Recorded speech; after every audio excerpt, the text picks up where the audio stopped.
Saribain ang inyong mga sitilo. Ipaalala kung ikaw babae Pilipino. Maraming pinapangan na ng taon na nagdaan. Sinakot na tapunan ng inyong kaisipan. Pilipino ka? Mas bakit di mo ka sa puso? Maalala ang gurong nagsakripisyo. May puro kung anong nilalaman ng libro at ang aklat ninyo. Sabihin kung alam pa ba ninyo ang pagkatang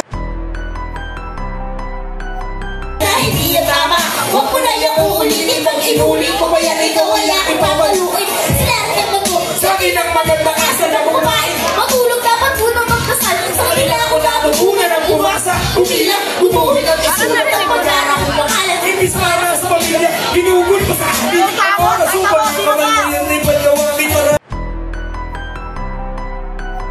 Hindi na buhay, hindi na kasikura. Sa dami ng atraso, di mabilang sabay. Kung saan iniingat ko sa kanya, ibibigyan ko. Ay, tali niya, sa preso. Nagado lang ko dito ganyan, no? Yung mga props. Uy, Dirty! Paring-pari ka na talaga. Bagay na bagay sa'yo, Christina po ah. Ay higit sa lahat, nasubukan niyo bang lumaban para sa karapatan bilang isang mamamayan? Sila yung mga bayani na limisan hindi man lang nagawaran ng karangalan para sa magigiting at matitino natin magsasaka. Bigyan po natin sila ng presensya, katarungan. Para sa inyo to, palakpakan tayo. DJ palakas ng beat.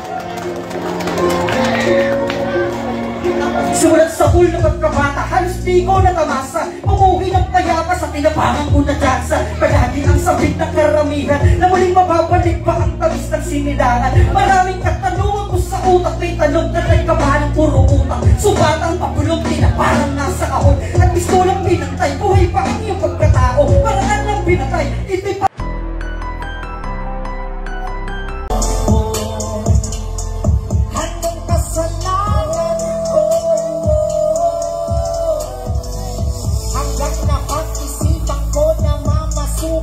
upang aming ama ay aking nangang matulungan. Matyaga kong naghanap sa isang buong araw hanggang aking madaanan. Nagpatay si Tina Ilaw, sila raw nangangailangan ng isang tagahugas.